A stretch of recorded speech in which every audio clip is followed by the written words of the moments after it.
جب ہم کہتے ہیں کہ علی کے چہرے کو دیکھنا عبادت ہے، یہ ایک بات کہہ کے نا گزر جانا مجھے لگتا ہے کہ ہماری زیادتی ہے۔ اب عبادات جو ہے وہ نماز ہے، عبادت جو ہے وہ روزہ ہے، عبادت جو ہے وہ زکوٰۃ ہے، عبادت جو ہے وہ حج ہے، یہ عبادات ہیں۔ اب بیٹھ کے چہرے کو دیکھنا یا ذکر مولا کائنات کرنا، اس کا عبادت کا درجہ جو ہے اس کے پیچھے شخصیت ہے کوئی، یا آپ کو لگتا ہے کہ یہ رغبت دلانے کے لیے ہے؟ اللہ کے رسول نے بتایا ہے کہ منافق اور ایمان والے کے درمیان میں جو فرق کرنا ہے وہ حضرت علی کرم اللہ کا ذکر کرنا ہے۔ تو اگر چہرہ کھل جائے تو سمجھ لو کہ یہ مومن ہے، اور اگر چہرہ نہ کھلے تو سمجھ لو کہ یہ منافق ہے۔ اب یہ جو کوالٹی ہے یہ کسی اور کے لیے نہیں ہے، یہ صرف امام علی کے لیے ہے۔ اس کو ذرا کھولیے گا کہ یہ کوالٹی، اس کوالٹی کو کہنے کی ضرورت کیوں تھی رسول کو؟ دیکھیں بات یہ ہے کہ حضور نبی کریم صلی اللہ علیہ وسلم نے حضرت علی کے لیے بھی فرمایا، حضرت حسن حسین کے لیے بھی فرمایا، سیدہ فاطمہ کے لیے بھی فرمایا۔ مفہوم ہے کہ جو ان سے محبت کرتا ہے اللہ تو بھی ان سے محبت کر، اللہ میں ان سے محبت کرتا ہوں تو ان سے محبت کر، یہ جنت میں جائیں گے، جو ان سے محبت کریں گے وہ جنت میں جائیں گے۔ میں سب سے جو پہلی بات وہ یہ کہنا چاہتا ہوں کہ حضرت علی کا جب نام آتا ہے نا تو سب سے پہلے جو میرے ذہن میں بات آتی ہے نا کہ حضرت علی المرتضیٰ، علی کا جو نام ہے، آپ کی جو ذات ہے وہ اسم بامسمہ ہے۔ اگر آپ اس کو علی میں دیکھتے ہیں نا، یعنی آپ اعلیٰ ہیں، آپ بلند ہیں، جی، اور آپ جب اس کو مرتضیٰ میں دیکھیں گے تو اس کا اردو میں معنی ہوتا ہے چنا ہوا۔ اچھا میں پھر غور کرتا ہوں کہ کہاں کہاں چنا۔ سب سے پہلے تو اللہ تعالیٰ نے چنا اسلام کے لیے، اور سب سے پہلا جو دسترخوان لگایا نا وَأَنذِرْ عَشِيرَتَكَ الْأَقْرَبِينَ، حضور نبی کریم صلی اللہ علیہ وسلم نے اپنے عزیز و اقارب کو اسلام کی طرف راغب کرنے کے لیے، تبلیغ کے لیے وہ حضرت علی دسترخوان بچھا رہے ہیں۔ تو اسلام کے لیے سب سے پہلے اللہ نے، جن کو ہم وہ ترتیب دیتے ہیں کہ حضرت خدیجہ کو خواتین میں، حضرت ابوبکر صدیق کو مردوں میں، اور بچوں کو حضرت علی کو چنا۔ اچھا چنا حضور صلی اللہ علیہ وسلم نے بھی ان کو چنا۔ آپ دیکھیں سیدہ فاطمہ کے لیے کس کا انتخاب کیا؟ حضرت علی کا کیا۔ اچھا پھر آگے جا کے حضرت ابو بکر و عمر و عثمان رضوان اللہ تعالی عنہم انہوں نے بھی ان کا چناؤ کیا۔ بہت سارے ایسے مواقع آتے ہیں۔ اگر آپ حیدر کو دیکھیں گے تو شعر، شجاعت۔ اچھا یہ جو شجاعت ہوتے ہیں نا، بعض دفعہ ہم وہ مرحب کا واقعہ پیش کر کے نا تو خیبر کے ساتھ اس کو منسلک کرتے ہیں، حالانکہ ایسا نہیں ہے۔ آپ کی جو حیات طیبہ ہے وہ اول سے آخر تک ساری ہی ساری جو ہے نا وہ شجاعت کے ساتھ ہے۔ عبادت کے اندر بھی اعلیٰ ہیں آپ، سخاوت کے اندر بھی اعلیٰ ہیں آپ، شجاعت کے اندر بھی اعلیٰ ہیں، اور شہادت۔ اور اس کے اندر میں جو ہے وہ امام احمد بن حنبل کا قول ضرور نقل کروں گا بلال بھائی۔ انہوں نے کہا کہ حضرت علی جو خلافت ہے، خلافت کی وجہ سے حضرت علی کو عظمت نہیں ملی، بلکہ خلافت کی ایک عظمت ہے کہ حضرت علی کی وجہ سے خلافت کو اعلیٰ اور بلندی درجات ملی۔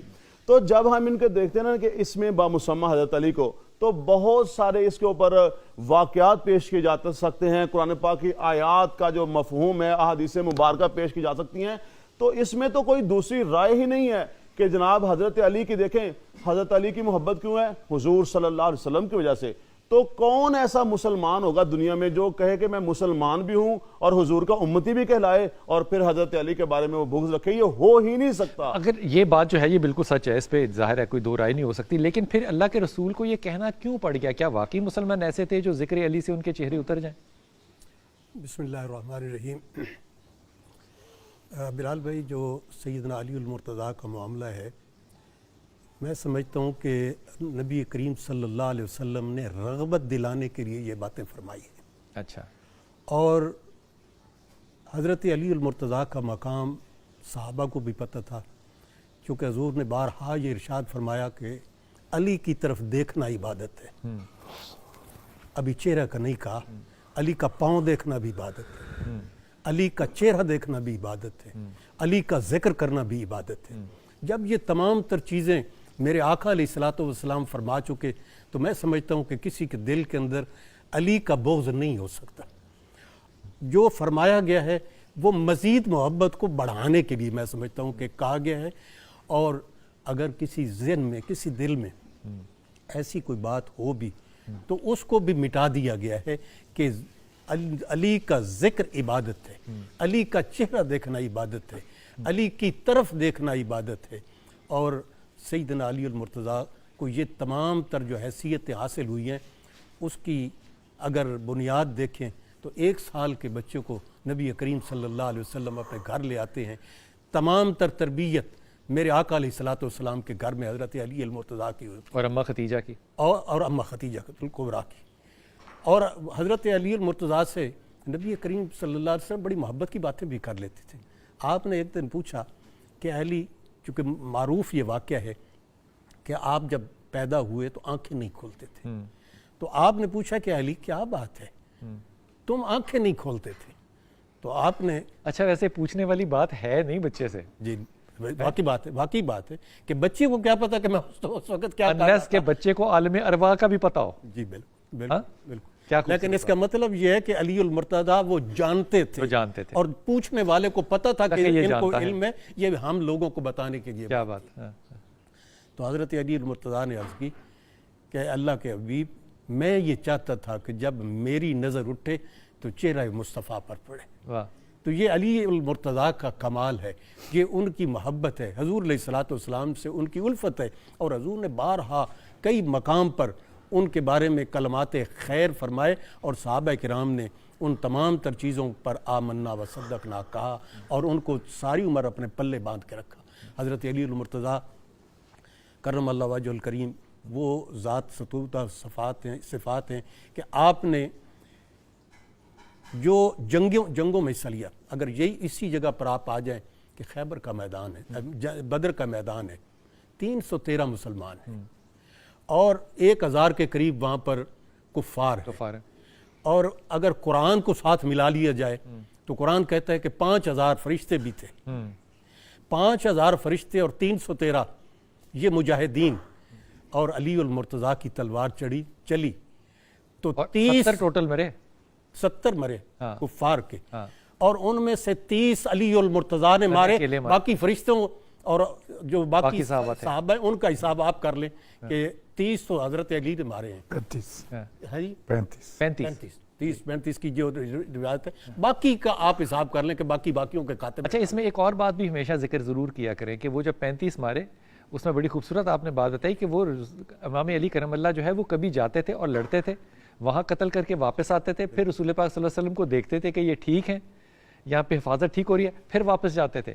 وہ دونوں اطراف کے اندر آپ نے ایک جو بیلنس ہے وہ رکھا ہوا تھا. حضور اقدس اسی طرف آؤں گا کہ یہ جب ہم کہتے ہیں کہ علی کے چہرے کو دیکھنا عبادت ہے، یہ ایک بات کہہ کے نا گزر جانا مجھے لگتا ہے کہ ہماری زیادتی ہے. اب عبادات جو ہے وہ نماز ہے، عبادت جو ہے وہ روزہ ہے، عبادت جو ہے وہ زکوٰۃ ہے، عبادت جو ہے وہ حج ہے، یہ عبادات ہیں. اب بیٹھ کے چہرے کو دیکھنا یا ذکر مولا کائنات کرنا، اس کا عبادت کا درجہ جو ہے اس کے پیچھے شخصیت ہے کوئی، یا آپ کو لگتا ہے کہ یہ رغبت دلانے کے لیے ہے؟ بسم اللہ الرحمن الرحیم. میں سمجھتا ہوں کہ رغبت بھی ہے، شخصیت بھی ہے. ابھی جس طرح لغاری صاحب فرما رہے تھے کہ جنگ بدر میں 35 کافر واصل جہنم ہوئے، 35 کو علی نے شہید قتل کیا، 35 کو اصحاب نے کل 70. اب فیصلہ کون کرے کہ کیا واقعاً علی نے ان کو قتل کیا ہے یا کسی اور نے کیا ہے یا فرشتوں نے کیا ہے؟ تو مولا علی علیہ السلام کے قتال اور حملے کی ایک یہ بھی خصوصیت تھی کہ علی کی تلوار سے جو بھی کٹتا تھا وہ دو برابر کے حصوں میں کٹا.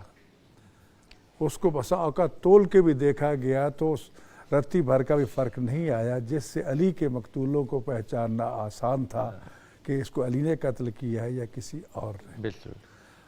اور پھر اس میں آسمان سے فرشتے بھی نازل ہوئے. یہاں ایک نقطہ علامہ علی نقی علیہ رحمہ فرمایا کرتے تھے کہ فرشتے جو آئے ہیں آخر کسی شکل و صورت میں تو آئے ہوں گے نا جی. اگر وہ اندیکھی مخلوق ہے تو کسی پہ کیا اثر ہے؟ تو یہ تو زیادتی ہے.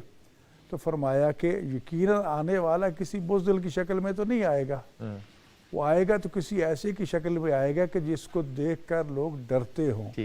اور یہی وجہ ہے کہ اصحابی کی ایک روایت ہے کہ جو دوڑتا رسول خدا صلی اللہ علیہ وسلم کی خدمت میں، یہ پرسوں جنگ بدر گزری ہے، حاضر ہوئے کہ یا رسول اللہ آپ مدینہ سے کتنے علی لائے ہیں؟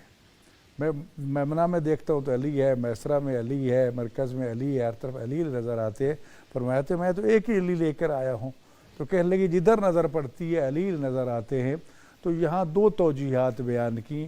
یا تو علی اتنی تیزی سے وار کر رہا تھا کہ ہر کٹنے والا یہ سمجھتا تھا کہ مجھے علی نے مارا ہے, یا فرشتے جو ہیں وہ علی کی صورت میں آئے تھے تاکہ علی کو دیکھ کر دشمن فرشتے جس کا چاہے روپ ڈھال لیں. بالکل. جہاں تک تعلق ہے علی ابن ابی طالب علیہ السلام کے فضائل و مناقب کا, جس طرح یہ الناظر الی وجہ علی ابن ابی طالب عبادہ, تو یہ تو مشہور و معروف واقعہ حضرت ابوبکر کا کہ حضرت عائشہ صدیقہ کے پاس بیٹھے تھے, باتیں بیٹی سے کر رہے تھے, چہرہ علی کو دیکھ رہے تھے, تو کہنے پر مجبور ہو گئی کہ بابا اب چہرہ علی کا دیکھ رہے ہیں, باتیں مجھ سے کر رہے ہیں. تو کہا کہ میں یک وقت دو کام کر رہا ہوں, تو اس سے باتیں بھی کر رہا ہوں اور رسول اللہ کے فرمان پر عمل کر کے علی کے چہرے کو دیکھ کر عبادت بھی کر رہا ہوں. تو بات یہ ہے کہ علی کا چہرہ دیکھنا عبادت رہ گی منافق کی بات. سورہ منافقون قرآن مجید میں موجود ہے. دربار رسالت میں منافق لبادہ اسلام میں موجود تھے اور کئی مرتبہ صحابہ کرام نے اور پہلی صف میں تھے. جی پہلی صف میں تھے. عرض بھی کیا کہ یا رسول اللہ ان کو قتل کیوں نہیں کرتے؟ تو آپ نے فرمایا لوگ کہیں گے کہ علی رسول تو اپنے اصحاب کو قتل کرتا ہے, لیکن پہچانے کیسے؟ تو پہچان یہ قرار دے دی کہ النظر الی وجہ علی عبادہ, ایک طرح تو یہ کہہ دیا. اور حضرت عبداللہ ابن عباس کا یہ مشہور قول ہے کہ زمانہ رسول میں جب کبھی بھی ہمیں کسی منافق کو پہچاننا ہوتا تو ہم علی کا نام ذکر چھیڑ دیتے, اس لیے کہ رسول اللہ کا فرمان تھا اور وہ علی کا نام سن کے خوش ہو جائے وہ مومن اور حلالی ہے, اور جو علی کا چہرہ دیکھ کے جس کا منہ چڑھ جائے وہ حرامی اور منافق ہے.